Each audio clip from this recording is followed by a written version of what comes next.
I have a vague recollection. Often such recollections are incorrect. But I have a vague recollection that there was a case in which California's three-strike law was applied to sentence to life a person whose final offense was stealing an $80 golf club. And I think the majority said, no, we're not going to look at that because it's too complicated.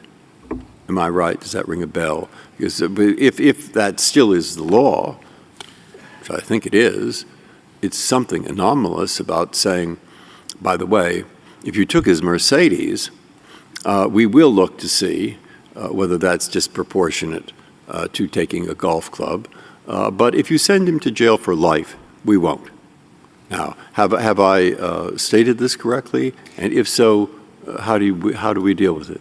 Well, Your Honor, I think the most relevant authority here is the Harmelin decision, in which this court, similar to the situation you're describing, allowed a person from Michigan to be sentenced to life without the possibility of parole for having 650 grams of, I believe it was cocaine.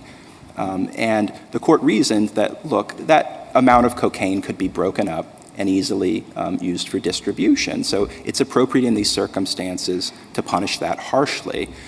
Here, we're dealing with 2 grams. My question really is, are there cases where we have said that the punishment is disproportionate, where it's simply a question of the degree of punishment, i.e. life imprisonment, and the nature of the offense, e.g. stealing a golf club? And this is what I'm not sure there are. And if there are not, it seems odd, and I think I'd have to think about it, or maybe we should address in some way your argument as to why there is that difference. Your Honor, I think if we posit that difference, yes. Saying there is a difference. Between sentencing a person for stealing a golf club, yeah. a life sentence? Mm-hmm. I think that, no, there is no difference, and that if there is that tension between the excessive fines clause and the cruel and unusual punishment clause, that in an appropriate case, this court should resolve it.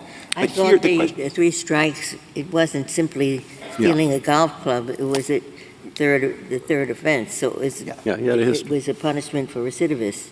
Absolutely, Your Honor, and thank you. He also robbed a chicken coop.